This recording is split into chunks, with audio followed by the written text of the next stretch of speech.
નમસ્કાર વિદ્યાર્થી મિત્રો. FYBA આપણે પેપર નંબર 2 એટલે અર્વાચીન ગદ્ય કૃતિનો અભ્યાસ એમાં મેઘાણી રચિત તુલસી ક્યારો નવલકથા ભણવાની છે. તો તુલસી ક્યારો નવલકથા ભણીએ એની પહેલાં આપણે એ જે સ્વરૂપની કૃતિ છે એટલે કે નવલકથા સ્વરૂપ વિશે વાત કરવાની છે. તો આપણે ગઈકાલથી નવલકથા સ્વરૂપ અને તેના ઘટક તત્વો વિશે વાત કરી રહ્યા છીએ. તો આજે આપણે એમાં આગળ વધીશું. હવે આપણે નવલકથા સ્વરૂપની જ્યારે વાત કરીએ છીએ ત્યારે દરેક સ્વરૂપ જે છે એ કાલે આપણે વાત કરીએ એમ જુદા જુદા ઘટકો દ્વારા બને છે. અને નવલકથા સ્વરૂપ છે, ટૂંકી વાર્તાનું સ્વરૂપ છે, લઘુ નવલનું સ્વરૂપ છે, આ ત્રણેય સ્વરૂપ જે છે કથા સાહિત્યના મહત્ત્વના સ્વરૂપો છે. અને આ ત્રણ સ્વરૂપો જે છે એના ઘટક તત્વોના નામ જે છે સમાન છે, પરંતુ એ દરેક સ્વરૂપમાં એ જુદી જુદી રીતે પ્રયોજાય છે અને એના કારણે એ સ્વરૂપ જે છે એકબીજા કરતાં જુદું પડે છે.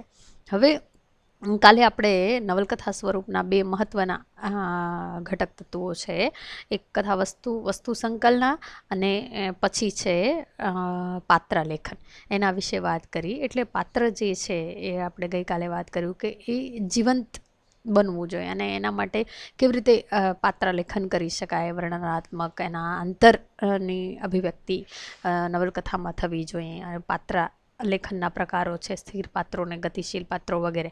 હવે આજે આપણે એનું મહત્ત્વનું જે ઘટક છે ત્રીજું, ભાષા અથવા તો ભાષા શૈલી અને બીજી રીતે કહીએ તો ગદ્ય શૈલી, એની આપણે વાત કરવાની છે. જુઓ, પાત્ર આપણી સામે છે, પરંતુ પાત્ર જે છે એ અભિવ્યક્ત કેવી રીતે થાય છે, અથવા તો ભાષા અને અભિવ્યક્તિ અથવા તો પાત્રને અભિવ્યક્તિ કેવી રીતે મળે છે. તો તરત આપણી જવાબ આપણને પ્રાપ્ત થાય કે ભાષા દ્વારા.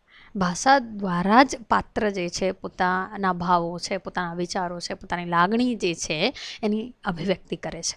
એટલે એના પછીનું મહત્ત્વનું ઘટક જે છે નવલકથાનું એ ભાષા છે.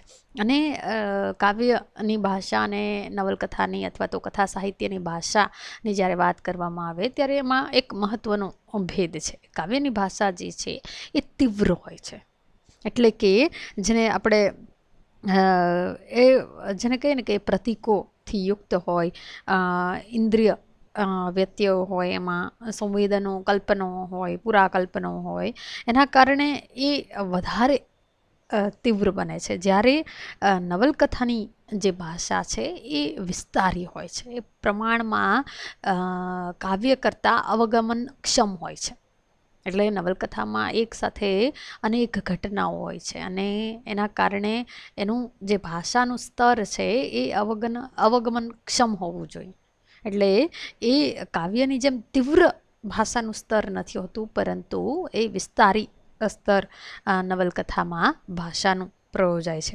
એટલે અત્યાર સુધી કંઈક અંશે નવલકથાકાર અને વિવેચક બંને વાસ્તવના આલેખનને કેન્દ્રમાં રાખતો આવ્યો હોવાથી ભાષાની જે શક્યતાઓ છે એને તાગવાનું, એને ચકાસવાનું દરેક સર્જકનું હંમેશા એનો એવો પ્રયત્ન રહ્યો છે. અને દરેક સર્જક જે છે એ પોતાની કૃતિમાં ભાષા ને સતત એના જુદા જુદા પરિમાણોથી એનો કસ કાઢતો હોય છે, એનું નિચોડ કાઢતો હોય છે, અથવા તો એની શક્યતાઓને હંમેશા ચકાસતો હોય છે અને તાગતો હોય છે. પણ હવે ધીમે ધીમે ભાષા જે છે એ પ્રમાણમાં નવલકથાની ભાષા પણ વધારે સંકુલ અથવા તો વધારે સૂક્ષ્મ બનતી જાય છે. કારણ કે કેટલાક મનોવૈજ્ઞાનના ક્ષેત્રમાં, વિજ્ઞાનમાં કેટલીક જે શોધખોળો થઈ, યુંગ અને ફ્રોઈડ જેવાના અભ્યાસોને કારણે માનવ મન જે છે એ કેન્દ્રમાં આવે છે અને એના કારણે ભાષાનું સ્તર પણ નવલકથામાં બદલાયું છે. એટલે ભાષા જે છે વધારે સૂક્ષ્મ, વધારે કાવ્યાત્મક. અને કેટલીક નવલકથાઓ તો જેમ કે સુરેશ જોશીની કેટલીક નવલકથાઓ છે, એની ભાષા પણ તમને કાવ્યાત્મક લાગે. એટલે લયાત્મક ગદ્ય જે છે એમાં પ્રયોજાયું છે. એટલે અહીં ગદ્ય પણ તમને એ જુદા પ્રકારનું જોવા મળે. એટલે આ રીતે નવલકથાના રચાતા જતા આવા પોએટિક્સમાં ભાષા જે છે એ કેન્દ્રમાં આવે છે. એટલે ધીમે ધીમે જ્યારે અભ્યાસના દૃષ્ટિકોણ બદલાય છે ત્યારે એક સમય એવો હતો કે વિવેચનમાં નવલકથા ની વસ્તુ સંકલનની વાત કરવામાં આવે, એના પાત્રો વિશે વાત કરવામાં આવે, પણ આ યુંગ અને જે ફ્રોઈડના અભ્યાસો થયા એના પછી અધ્યયનનો વિષય ભાષા પણ બને છે. એટલે ભાષાના એવા કેટલાક સંકેતો જે છે એ પાત્રના સંવેદ સુધી લઈ જનારા બને છે. એટલે એના કેન્દ્રમાં ભાષા આવે છે. એટલે જેને કહે ને કે કૃતિની સામગ્રીને નિર્ણિત કે નિયંત્રિત કરવામાં આ રીતે ભાષાનો બહુમૂલ્ય ફાળો છે એ વાતનો સ્વીકાર આ પ્રકારના અધ્યયનો દ્વારા થયો છે. નવલકથામાં ભાષા જે છે એ વ્યવહારના સ્તરેથી પ્રયોજાતી હોય ત્યારે તે ભાષા અને એનું સમગ્ર રચનાતંત્ર વ્યવહારની ભાષા કરતાં જુદું હોય છે. એ હવે વિશેષ રૂપે ધીમે ધીમે સમજાવવા લાગ્યું. એટલે તરત જ આપણે વ્યવહારમાં જે ભાષા પ્રયોજીએ છીએ એના કરતાં નવલકથામાં જ્યારે અથવા તો કોઈ કૃતિમાં જ્યારે એ ભાષા પ્રયોજાય છે ત્યારે એ જુદો અર્થ આપે છે. કૃતિમાં જે કંઈ સિદ્ધ થાય છે એ ભાષા વડે જ સિદ્ધ થાય છે. જુઓ શા માટે ભાષાનું મહત્ત્વ આટલું છે. તો સાહિત્યનું માધ્યમ જ શબ્દ છે, ભાષા છે. એટલે જે કંઈ સિદ્ધ કરવાનું છે કૃતિમાં એ ભાષા વડે જ સિદ્ધ કરવાનું છે. પાત્રનું આલેખન કરવાનું છે, પાત્રના વિચારોને પ્રગટ કરવાના છે, એની લાગણીને પ્રગટ કરવાની છે, એટલે કે એના અંતરલોકને પ્રગટ કરવાનું છે, એની વિભિન્ન સ્થિતિઓનું આલેખન કરવાનું છે, ઘટનાઓની સંયોજના, ઉચિત પરિવેશ, સન્નિવેશ, લેખકનો સૂર, એ બધું ગુંફિત થાય છે ભાષાના ઉત્તમ પ્રકારના ઉપયોગથી. જુઓ એટલે આ બધો જે ગૂંથણી થાય છે એ પછી વસ્તુનું સંકલન થાય, પાત્રના અંતરનું પ્રગટીકરણ થાય કે પરિવેશનું આલેખન કરવાનું હોય, એ બધું કોના દ્વારા થાય છે? ભાષા દ્વારા જ થાય છે. એટલે પાત્રની સંવેદનાઓ સાથે ભાવકને જોડી આપતું, એમના ભાવ સંવેગ સાથે એકરૂપ કરી આપતું તત્વ જે છે એ ભાષા છે. એટલે ભાષા જો એટલે કેન્દ્રીય ઘટક બનતું હોય એવું આપણને અહીં લાગે છે. એટલા માટે ભાષા જે છે એ આ સમયમાં એક અભ્યાસનો કેન્દ્રીય વિષય બને છે. એટલે દરેક સમયે નવલકથાના આ જુદા જુદા ઘટકો છે એનો કેટલીક વાર એના મહત્ત્વના ઉતાર ચઢાવ જે છે એ આવ્યા કરે છે. કેટલીક વાર પાત્રાલેખનનું મહત્ત્વ હોય, કેટલીક વાર વસ્તુ સંકલનનું મહત્ત્વ હોય, કેટલીક વાર ભાષાનું, તો કેટલીક વાર પરિવેશનું. એટલે તમે દરેક ઘટક ભણશો તો તમને એવું લાગે કે આપણે દરેક ઘટક જે છે એ પોતાની રીતે એનું ચોક્કસપણે આ સ્વરૂપમાં મહત્ત્વ છે. અને એવું જ છે, દરેક ઘટક જે છે એ પોતપોતાની રીતે એનું એક આગવું મહત્ત્વ છે. અને આ બધા જ ઘટકોનો જ્યારે જેને કંઈ યોગ્ય રીતે વિનિયોગ થયો હોય ત્યારે આપણને ઉત્તમ નવલકથા પ્રાપ્ત થાય છે. જેમ કે સરસ્વતી ચંદ્ર છે, માનવીની ભવાઈ છે, એવી ઘણી બધી નવલકથાઓની આપણે અહીં વાત કરી શકીએ. જન્મટીપ છે, મળેલા જીવ છે, કે જ્યાં આ બધા જ ઘટકો જે છે એ આવશ્યકતા પ્રમાણે એ પ્રયોજાયા અથવા તો આલેખાયા હોય, એનો વિનિયોગ કૃતિમાં થયો હોય. એટલે પછી આપણે એના પછીનું જે મહત્ત્વનું ઘટક છે દેશકાળ, વાતાવરણ અથવા તો પરિવેશ જેને કહીએ, અને બેકગ્રાઉન્ડ જેને અંગ્રેજીમાં કહેવામાં આવે, પૃષ્ઠભૂમિ વગેરે ઘણી બધી એની સંજ્ઞાઓ છે. હવે આ આપણે જોયું કે શા માટે ભાષા જે છે એ મહત્ત્વની છે. હવે બીજો પ્રશ્ન આપણે ભાષા સંદર્ભે એ આવે કે ભાષા કેવી હોવી જોઈએ, બરાબર? તો આ બે પ્રશ્નો જે છે તમે યાદ રાખશો તો તમે ભાષા નું ઘટક જે છે એના વિશે તમે એક જેને કહે ને કે સરળતાથી સમજી શકશો. એટલે આ બે પ્રશ્નો મહત્ત્વના છે. એક, શા માટે ભાષા મહત્ત્વની છે, કયા કારણે, અને ભાષા વગર નવલકથાને ચાલી શકે કે નહીં, કારણ કે સાહિત્યનું માધ્યમ જ શબ્દ છે. અને બીજો પ્રશ્ન જે છે કે ભાષા કેવી હોવી જોઈએ, અને એ પણ નવલકથાની ભાષા જે છે એ કેવી હોવી જોઈએ. તો એનો જવાબ એ છે કે ભાષા જે છે એ પાત્રોચિત હોવી જોઈએ. જો આ એક જ વાક્ય છે, પણ એમાં ઘણા એમાં જેને કે એમાં ઘણું બધું પડેલું છે. પાત્રોચિત ભાષા જ્યારે આપણે એવું કહીએ છીએ ત્યારે એમાં 6 પ્રકારના એના સ્તર છે પાત્રોચિત ભાષાના. પહેલાં તો જો પાત્રને ઉચિત, બરાબર, તો એની સાથે પાત્ર કયા સ્તરમાંથી આવે છે, એ સામાજિક સ્તર પણ હોઈ શકે. પછી ભાષા જે છે એ પાત્રના શિક્ષણને અનુરૂપ હોવી જોઈએ. એટલે પછી ભાષા જે છે એ પાત્રના વયને અનુરૂપ હોવી જોઈએ. પછી ભાષા જે છે એ પાત્રની જ્ઞાતિને અનુરૂપ હોવી જોઈએ. પાત્ર જે છે એના જેને કહીને કે જે તે એનો પરિવેશ છે, એ જે તે પ્રદેશમાંથી આવે છે, એ પ્રદેશને અનુરૂપ હોવી જોઈએ. એનાથી આગળ વધીને ભાષા જે છે વિષયને અનુરૂપ હોવી જોઈએ. વયને અનુરૂપ ભાષા, શિક્ષણને અનુરૂપ ભાષા, એના પછી પાત્રની જ્ઞાતિને અનુરૂપ ભાષા, એના ધર્મને અનુરૂપ ભાષા, એના પ્રદેશને અનુરૂપ ભાષા, એના વયને અનુરૂપ ભાષા. એટલે આ ભાષાના વિષયને અનુરૂપ ભાષા, એટલે પાત્રોચિત ભાષા કહીએ છીએ ત્યારે આ 6 પ્રકારના જે એના સ્તર છે એ એમાં સમાવવા જોઈએ. એટલે સર્જક જે છે એ આ બધી રીતે એનાથી અવગત હોવો જોઈએ. જ્યારે કોઈ પણ વયને અનુરૂપ ભાષાની વાત કરીએ તો જ્યારે કોઈ પણ નવલકથાનો નાયક અથવા તો એનું પાત્ર જે છે એ બાળક હોય, અથવા તો કોઈ વયોવૃદ્ધ હોય, અથવા તો કોઈ યુવાન હોય, તો એ ભાષાનું સ્તર જે છે એ બદલાય છે.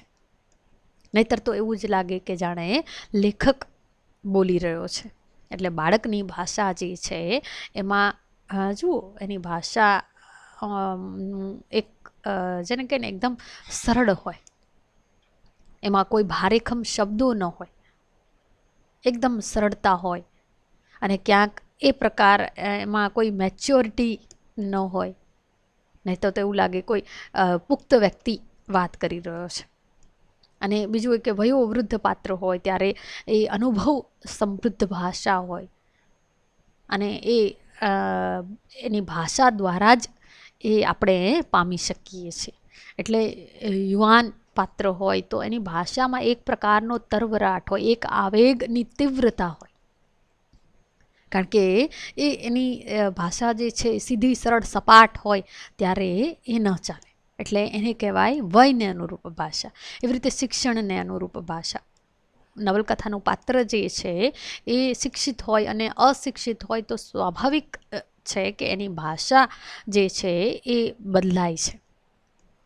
જ્યારે શિક્ષિત પાત્ર છે તો એની ભાષા જે છે એ શુદ્ધ હોય, એમાં એની બોલીના શબ્દો જે છે એ પ્રમાણમાં ઓછા આવતા હોય, એની ભાષામાં અંગ્રેજી શબ્દો આવતા હોય, તો જ એ આપણને લાગે કે એ પાત્ર જે છે એ શિક્ષિત છે. એટલે એની ભાષા દ્વારા જ પાત્ર જે છે આપણી સામે પ્રગટ થતું હોય છે, અને આપણે તો જ એમાં પ્રતીતિ થાય. અને એવી જ રીતે અશિક્ષિત ભાષા હોય ને જો એમાં અંગ્રેજી શબ્દો આવતા હોય તો એ આપણે યોગ્ય ન લાગે. એટલે શિક્ષણને અનુરૂપ ભાષા હોય છે. એના પછી જ્ઞાતિને અનુરૂપ ભાષા. પાત્ર જે તે જ્ઞાતિમાંથી આવતું હોય, દાખલા તરીકે પટેલ છે, આપણે કિમ્બલ રેવન્સવુડ SYમાં ચાલે છે, તો જુઓ દરેક જે જ્ઞાતિ છે એની પોતાની એક ડાયલેક્ટ છે, એની પોતાની એક બોલી છે. તો જ્યારે પાત્રનું આલેખન જીવંત રીતે થતું હોય ત્યારે એની જ્ઞાતિગત બોલી જે છે એનું આલેખન પણ એમાં થતું હોય છે. જ્યારે પાત્ર કોઈ વાણિયા જ્ઞાતિનું હોય તો એની જે બોલી છે એ એમાં આવવી જોઈએ, તો જ આપણને એ પાત્ર જે છે જીવંત લાગે. નહીંતર એ પાત્ર આપણને કૃત્રિમ લાગે, અથવા તો ભાષાનો તફાવત જે છે એક વાણિયા અને ખેડૂતની ભાષામાં એ આપણને ન જણાય. એટલે આ રીતે જ્ઞાતિગત ભાષા અથવા તો જ્ઞાતિને અનુરૂપ ભાષા જે છે એ પણ એ સ્તરપણામાં જળવાવું જોઈએ. બીજું એક કે પ્રદેશને અનુરૂપ ભાષા હોવી જોઈએ. દાખલા તરીકે પાત્ર જે છે એ કોઈ કચ્છનું હોય કે દીવ પ્રદેશનું હોય, અથવા તો પછી કોઈ કાઠિયાવાડનો એક પ્રદેશ હોય, અથવા તો ત્યાંનું એક ગામડું હોય ને કોઈ ઉત્તર ગુજરાતનું ગામ હોય અને એમાં એ પાત્ર વસવાટ કરતું હોય ને જો આપણે એના મુખમાં બીજી કોઈ અમદાવાદની ભાષા મૂકીએ તો આપણને એ પાત્ર જે છે એ આપણને જીવંત ન લાગે અથવા તો યોગ્ય ન લાગે. એટલે પ્રદેશને અનુરૂપ જે એની લોક બોલી છે એમાં જ એ વ્યવહાર અથવા તો અવગમન કરતું હોય છે. એટલે એ ભાષા જે છે એમાં પ્રયોજાતી હોય છે. એટલે સંવાદની ભાષા છે, વાતચીતની ભાષા છે એ પ્રદેશને અનુરૂપ હોવી જોઈએ, તો જ એ પાત્ર આપણને જીવંત લાગશે, એ પ્રદેશમાં સ્વસ્તુ લાગશે. નહીંતર તો એ બધું કૃત્રિમ લાગે. એટલે આ રીતે વયને અનુરૂપ ભાષા છે, જ્ઞાતિને અનુરૂપ ભાષા છે, પ્રદેશને અનુરૂપ ભાષા છે, શિક્ષણને અનુરૂપ ભાષા છે, ધર્મને અનુરૂપ ભાષા છે, એ બધા જ જે સ્તરો છે એ ભાષામાં જળવાવા જોઈએ. અને બીજું એનાથી આગળ વધીને ભાવને અનુરૂપ ભાષા. જો પાત્રોચિત ભાષા કહીએ છીએ ત્યારે આ બધી જ બાબતો જે છે એમાં આવી જાય છે. ભાવને અનુરૂપ જ્યારે આ પાત્રમાં ભાવ પરિવર્તન આવે છે, ત્યારે ક્રોધનો અનુભવ કરે છે, એ ઉત્સાહનો અનુભવ કરે છે, એ કરુણ ભાવનો અનુભવ કરે છે, ત્યારે એ દરેક ભાવને અનુરૂપ ભાષા જે છે એ નવલકથામાં પ્રયોજાવી જોઈએ, તો જ ભાવકને એ જીવંત લાગે પાત્ર. નહીંતર તો પાત્રમાં જે આ ભાવ પરિવર્તનો આવે છે, એ જે પ્રકારના સંવેદનો અનુભવે છે, જો ભાષા એમાં દરેક ભાવમાં જો સમાન હોય તો એ પાત્ર જે છે આપણને કૃત્રિમ લાગે, જીવંત ન લાગે. અને એના પછી એક ભાષા સંદર્ભે બીજી મહત્વની વાત જે છે, ભાષા જે છે એ વિષયને અનુરૂપ હોવી જોઈએ. એટલે સર્જકની ભાષાએ વિષય ક્ષેત્રને પણ બરાબર જાણી લેવાનું હોય છે. ભાષા વિષયાનુરૂપ હોવી જોઈએ એવું સપાટ વિધાન ઘણીવાર આપણે જુઓ ગેરમાર્ગે દોરી જાય છે. કે દાખલા એક જ ઉદાહરણ કે ઐતિહાસિક વિષય હોય, પૌરાણિક વિષય હોય, કોઈ સામાજિક વિષય હોય, તો એ દરેક સમયે ભાષાનું સ્તર જે છે, એનું પોત જે છે એ બદલાય છે. એટલે વિષયના કોઈ વૈજ્ઞાનિક વિષય હોય તો એ વિષયને બરાબર સર્જકે તંતોતંત એને જાણી લેવાનો છે. એટલે એના આંતર બાહ્યની એની ગહેરાઈને, એને શક્યતા ભર્યા વિસ્તારને સમગ્ર રૂપે પામી લઈને એનું ભાષાતંત્ર જે છે સર્જકે ઊભું કરવાનું છે. એવું ભાષાતંત્ર પ્રત્યેક ઘટકને અંગાંગી ભાવે જોડીને એના અણુ પરમાણુને સંયોજીને વિષયને સંવેદ રૂપ આપવામાં સફળ નીવડવું જોઈએ. કૃતિનું એક અખિલાય ભર્યું રૂપ જે છે એ આપણને પ્રતીત થવું જોઈએ કે વિષયની પૂરેપૂરી માહિતી જે છે સર્જક પાસે હોવી જોઈએ, અને તો જ એ વિષયને અનુરૂપ ભાષા પ્રયોજી શકે. એટલે આમ જે છે કે આપણે કહીએ છીએ કે પાત્રોચિત ભાષા, ત્યારે એ વિધાનમાં કેટલું બધું પડેલું છે એ આપણે જોયું. પછી કેટલીક વાર જ્યારે આધુનિક યુગ માં આપણે પ્રવેશીએ છીએ ત્યારે નવલકથાની ભાષા જે છે વધારે સંકુલ બને છે. એટલે ભાષામાં બીજી બધી જે પ્રયુક્તિઓ છે એ પણ સાથે સાથે પ્રયોજાતી હોય છે. જેમ કે પ્રતીક છે, કલ્પન છે, પુરાકલ્પન છે વગેરે જે ભાષાની પ્રયુક્તિઓ છે એ પણ નવલકથામાં પ્રયોજાય છે. ત્યારે એમાં ભાવક પાસે વધારે અપેક્ષાઓ રહે છે. એટલે એકને એક શબ્દ જે છે એ વારંવાર એમાં જુદા જુદા અર્થ સંદર્ભો સાથે એ પ્રયોજાતો હોય છે. ત્યારે એમાં એ પ્રતીકનું કામ આપે છે. એટલે એવી ઘણી બધી આપણે આધુનિક યુગમાં કૃતિઓ પ્રાપ્ત થાય છે કે જેમાં આ રીતે ભાષાનો વધારે સંકુલ અને વધારે તીવ્રપણે ભાષાનો વિનિયોગ થયો હોય એવી સ્વપ્ન તીર્થ છે રાધેશ્યામ શર્માની નવલકથા, અને ત્યારબાદ ફેરો છે વગેરે જેવી મહત્ત્વની નવલકથાઓ છે કે જેમાં આ રીતે ભાષાનો પ્રતિકાત્મક સ્તરે એમાં પ્રયોગ થયો છે. એના પછી બીજી કેટલીક ઉદાહરણ રૂપે આપણે કૃતિઓ પણ આપી શકીએ, જેમ કે ઉર્ધ્વમૂલ છે વગેરે જેવી નવલકથાઓ છે, અશોકપુરી ગોસ્વામીની કૂવો નવલકથા છે વગેરે.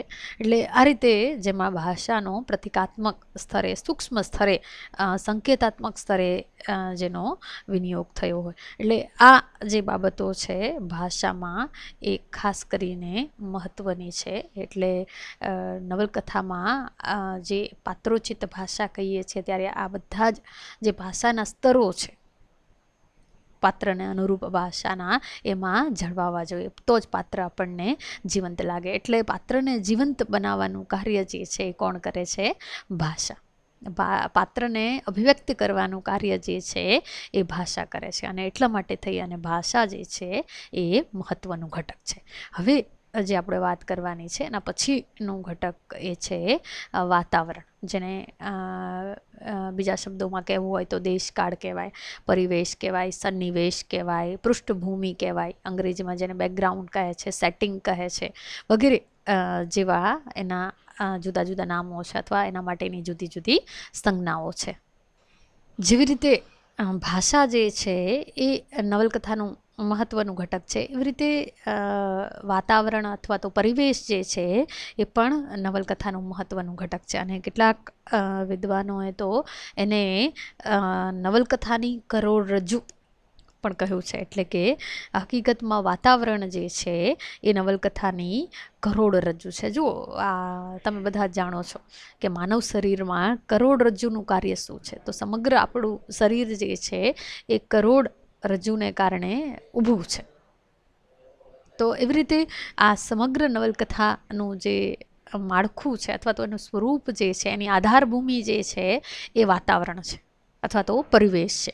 એટલે એને જીવંત બનાવવાનું કામ જે છે પાત્રને હોય કે પછી ભાષાને હોય કે પછી બીજા કોઈ ઘટકોને, એ પરિવેશનું કાર્ય છે. કેવી રીતે એ આપણે જોઈએ. હવે કેટલીક વાર એવું કહે કે નવલકથાની જે આ સમગ્ર ભાવસૃષ્ટિ સાથે આ વાતાવરણ જે છે, પરિવેશ જે છે, એનો એક મહત્ત્વનો અવિનાભાવી સંબંધ રહ્યો છે. એવું વાતાવરણ સ્થળકાળનું કોઈ એક બાહ્ય ચિત્રણ નથી કે જેમ કે આપણી આસપાસની જે પ્રકૃતિ છે, આપણી આસપાસનો ભૌગોલિક વિસ્તાર છે, એનું આલેખન આપી દેવાથી પરિવેશનું નિર્માણ થઈ જતું નથી. એ તો માત્ર એક જેને કહે ને કે એ આ બધા વૃક્ષોની યાદી જેવું થઈ જાય, પર્વતમાળા, ડુંગરો, નદીઓ, કોતરો એ વગેરેની જાણે યાદી જેવું થઈ જાય. પણ વાતાવરણ એ નથી કે બાહ્ય સૃષ્ટિ આપણી આસપાસ છે એનું વર્ણન કરી દેવાથી વાતાવરણ ઊભું થઈ જતું નથી.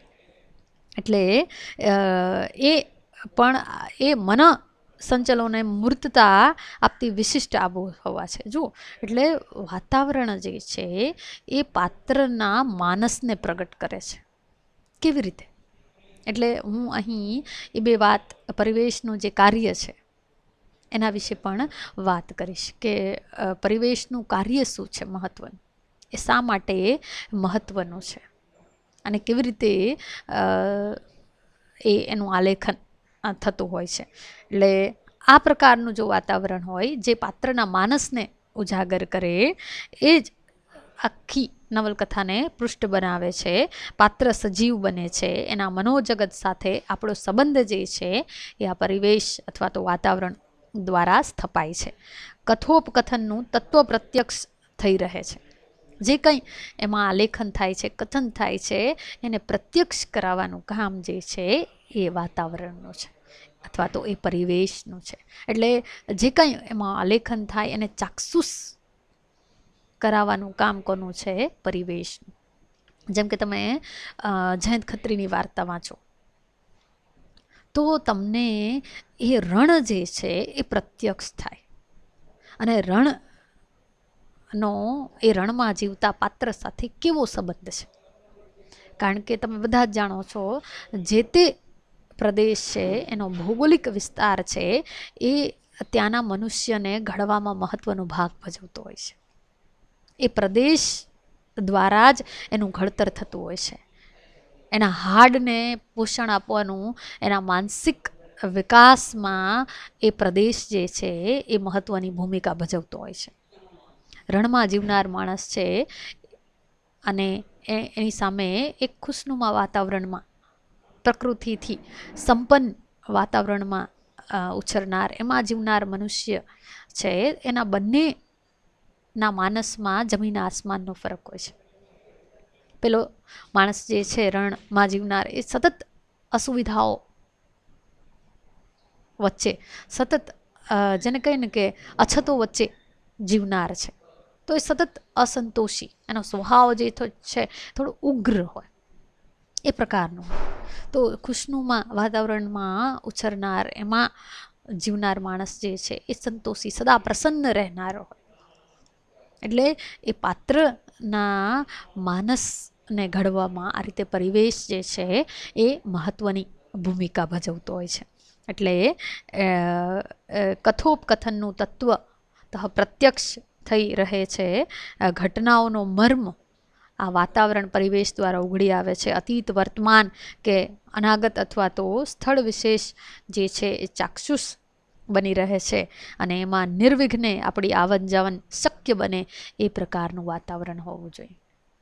કે જો દોસ્તોવેસ્કીએ એવું કહ્યું છે કે વાતાવરણ કેવું હોવું જોઈએ, તો વાતાવરણ એવું યથાર્થ હોવું જોઈએ કે એમાં આપણે હરીફરી શકીએ, એમાં આવન જાવન થઈ શકે ભાવકનું, એ પ્રકારનું ચાક્ષુષ વાતાવરણ નવલકથામાં હોવું જોઈએ. અને તો જ એ પાત્રને જીવંત બનાવી શકે. રણમાં જીવતું પાત્ર હોય તો તમે રણ એ ભાષા દ્વારા અથવા તો રણ જે સ્વરૂપનું છે એવું આલેખન જ કૃતિમાં ન થયું હોય તો ભાવકને એમાં પ્રતીતિ જ ન થાય. બરાબર? એટલે આ રીતે જે તે પ્રદેશ હોય એ કૃતિમાં એના સમગ્ર રૂપે એ પ્રદેશ જે છે એ આલેખાવો જોઈએ. અને એ પ્રદેશ એ પાત્રના માનસને ઘડવામાં મહત્વની ભૂમિકા ભજવે છે. જ્યારે આપણે જોયું કે ભાષા જે છે ભાવને અનુરૂપ હોવી જોઈએ. બીજું એ કે અહીં પરિવેશમાં પણ આ વાત જે છે એ જુદી રીતે લાગુ પડે છે. પરિવેશ, આપણે એક વાત કે પરિવેશનું મહત્વનું કાર્ય જે છે એ પાત્ર માનસને ઉજાગર કરવાનું છે. ઉજાગર કરવું એટલે શું? પાત્રના માનસને પ્રગટ કરવું. એના મનમાં શું ચાલી રહ્યું છે એના વિશેના સંકેતો આ રીતે પરિવેશ દ્વારા પ્રાપ્ત થાય છે, અથવા તો પરિવેશના આલેખન દ્વારા એ સર્જક જે છે એ કરતો હોય છે. એક સીધું ઉદાહરણ આપણે ફિલ્મનું આપી શકીએ કે જ્યારે કોઈ રોમેન્ટિક ગીત ચાલી રહ્યું હોય છે ત્યારે આસપાસનું તમે વાતાવરણ જોયું હશે, બાગ બગીચાઓ, ફુવારાઓ, સરસ ચારે તરફ જે છે એ ફૂલો ખીલેલા હોય, પ્રકૃતિ જે છે એનું સુંદર રૂપ હોય, બરફાચ્છાદિત ટેકરીઓ હોય, જંગલો હોય, નદી, ઝરણા, સરોવરો વગેરે એ પ્રકારનું આલેખન હોય. ક્યાંય મિલ ને મજૂરો કામ કરતા હોય ને ચારે તરફ ઘોંઘાટ ભર્યું એવું વાતાવરણ નથી હોતું. એટલે પરિવેશ જે છે આ રીતે પાત્ર માનસને ઉજાગર કરે છે. એની સાથે એનું બીજું મહત્વનું કામ જે છે એ જે પાત્રના ભાવો છે એને પોષણ આપવાનું કામ કરે છે. જે ભાવ સર્જક જે ભાવ પાત્ર અનુભવી રહ્યો છે એને પોષણ આપવાનું. એટલે ઉદ્દીપન વિભાવનું કામ જે છે એ પણ પરિવેશ અને વાતાવરણ કરે છે. એટલે તમે જુઓ કે કોઈ પણ નાયકના અથવા તો પાત્રના હૃદયમાં જ્યારે પ્રણયનો ભાવ ઉજાગર થયો છે ત્યારે એની આસપાસ એ પ્રકાર નું વાતાવરણ હોય, શાંત હોય, એકાંત હોય, વસંત ઋતુ હોય, ફૂલો જે છે ખીલેલા હોય, એટલે પ્રકૃતિની સુંદરતા જે છે એનું આલેખન કરવામાં આવે, અને જેના કારણે એનો ભાવ જે છે એ વધારે પ્રગટ થાય અથવા તો એને પોષણ મળે અને એ રસ રૂપે પછી એ અનુભવાય અથવા તો એ તીવ્ર બની શકે. એ પ્રકાર નો પરિવેશ જે છે એ એમાં આલેખાતો હોય છે. એટલે પરિવેશનું કાર્ય જે છે એ પાત્રના માનસને પ્રગટ કરવાનું અથવા તો એને ઉજાગર કરવાનું અને પાત્રના જે ભાવો છે એને પોષણ આપવાનું મહત્ત્વનું કાર્ય જે છે એ પરિવેશ કરે છે. એટલે માત્ર જેને કહીએ ને કે નદી કે ડુંગર, વૃક્ષો, પશુ પંખીઓ, વન વગેરે પ્રાકૃતિક તત્વો નું માત્ર એમાં નામ લખી દેવાથી અથવા તો એની યાદી બનાવી દેવાથી માત્ર પરિવેશનું આલેખન થઈ જતું નથી. એટલે એમાં એ અનુભવાવું જોઈએ, એટલે એમાં ચાક્ષુષ થાય એ રીતે એનું આલેખન થવું જોઈએ. એક વ્યવહારનું ઉદાહરણ આપીને આપણે સમજવું હોય તો આપણે સમજી શકીએ કે દાખલા તરીકે ગાંધીજીના જીવનને કેન્દ્રમાં રાખી અને જો નવલકથાનું સર્જન કોઈ સર્જક કરતા હોય તો સ્વાભાવિક છે કે એ જે રૂમમાં જીવતા હતા એ રૂમ કેવા પ્રકારનો છે, એ ઓરડો કેવા પ્રકારનો છે, તો એને બતાવવું પડે. તો તમે ગાંધીજીને જોયા વગર જ આપણે કહી દઈએ કે આ એ ગાંધીજીનો ઓરડો છે. એટલે જેને કહીને કે એ પ્રકાર જે પાત્ર છે એને અનુરૂપ વાતાવરણ જે છે અથવા પરિવેશ જે છે એ આલેખાવો જોઈએ. જોઈએ કે કોઈ ગ્રામ્ય મનુષ્યનું આલેખન થતું હોય તો એ માત્ર ખેતરો કે વનવગડા કે એ ગામડું બતાવી દેવાથી અથવા તો ગામડાનું આલેખન કરી દેવાથી એ પરિવેશનું આલેખન થઈ જતું નથી, પરંતુ એ ગ્રામ્ય જીવનના જે રીત રિવાજો છે, એની રહેણી કહેણી, એની બોલીની વિશેષતાઓ, એની માન્યતાઓ, એની અંધશ્રદ્ધાઓ વગેરે જે છે એમાં આલેખ આવી જોઈએ. એના રીત રિવાજો, આ બધું જ એના જે પંચના નિયમો છે, એના વ્યવહારો છે, એની કેટલીક કુરૂઢીઓ છે, એની માન્યતાઓ છે, આ બધું જ એમાં આલેખાતું હોય છે. એટલે બે પ્રકારના પરિવેશ, એક પ્રાકૃતિક પરિવેશ અને બીજો સામાજિક પરિવેશ. આ બંને પરિવેશ જે છે એમાં આલેખાતા હોય છે. એટલે જેને કહીને કે એક જ આમાં કે વ્યક્તિ એવો જ્યારે એમાં આલેખાય છે ત્યારે એની સંપૂર્ણ આસપાસની સૃષ્ટિ સાથે એમાં આલેખાતો હોય છે. અહીં એટલા માટે કેટલીક નવલકથાઓ જે છે આપણને પરિવેશ પ્રધાન લાગે છે. જુઓ, એક માનવીની ભવાઈનું ઉદાહરણ લઈ લો. એમાં જે દુષ્કાળનું વર્ણન છે એ વર્ણન ના કારણે જ આપણને એ સમય દુષ્કાળ જે છે આપણને એ અનુભવાય છે કે આપણે ફીલ કરી શકીએ છીએ. એવી રીતે સરસ્વતીચંદ્ર નવલકથાનું ઉદાહરણ આપી શકીએ. ઝવેરચંદ મેઘાણીની બીજી નવલકથા છે સોરઠ તારા વહેતા પાણી, નું ઉદાહરણ આપી શકીએ કે જેમાં પરિવેશ જે છે એ મહત્ત્વની ભૂમિકા ભજવે છે અથવા તો એને પ્રાદેશિક નવલકથાઓ પણ કહેવામાં આવે છે. બીજી જયંત ખત્રીની કેટલી બધી નવલકથાઓ છે. જો તમે એમાંથી આ પ્રાકૃતિક પરિવેશ અથવા તો એમાંથી પરિવેશનું વર્ણન કાઢી લો તો એ નવલકથા અથવા તો એ ટૂંકી વાર્તામાં કંઈ બચતું જ નથી. એટલે લાગવું જોઈએ કે આ પાત્રોને જીવંતતા આપવાનું કામ જે છે એ પરિવેશ કરે છે. પાત્રના મનને પ્રગટ કરવાનું કામ જે છે આ પરિવેશ કરે છે. એક બહુ જ ઉત્તમ ઉદાહરણ છે પાત્રના મનને પ્રગટ કેવી રીતે પરિવેશ કરે છે એનું એક જ વાક્યનું પન્નાલાલ પટેલની એક આમ લઘુ નવલકથા છે વડામણા, અને એમાં જ્યારે મનોહરમુખી એ પ્રવેશે છે જમકુના ઘરમાં ત્યારે એ પ્રવેશને પ્રગટ કરવા માટે એ પાત્રના માનસને પ્રગટ કરવા માટે એક જ વાક્ય અહીં લેખકે આલેખ્યું છે એ છે ચોપાડમાં જાણે વીજળી પડી. જો એક જ વાક્ય, ચોપાડમાં જાણે વીજળી પડી. એટલે મનોહરમુખીનો પ્રવેશ એવો છે અને એના કારણે એ પરિવારના જે લોકો છે એ કેવો અનુભવ કરે છે કે અમારી ગુપ્ત વાત જે છે અમારા પરિવારની એ ગામનો મુખી જાણી ગયો એટલે બધા જ જાણે ડરી ગયા. એટલે આપણા ઘરમાં જાણે કે અચાનક જ વીજળી પડી હોય ને કેવા પ્રકારની સ્થિતિ થાય એવી સ્થિતિ આ બધા જ ઘરના પરિવારજનોની થઈ.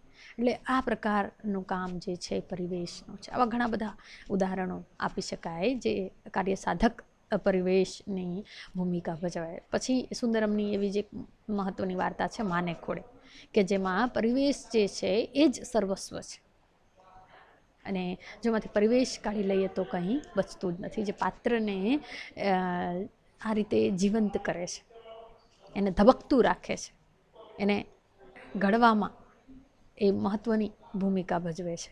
એટલે આ રીતે પરિવેશ જે છે એ માત્ર ભૌગોલિક જે તત્વો છે એની યાદી નથી, પરંતુ એ જીવંત તત્વ છે અને એટલા માટે એ પાત્ર સાથે એ લોહી માંસના સંબંધે જોડાયેલો છે.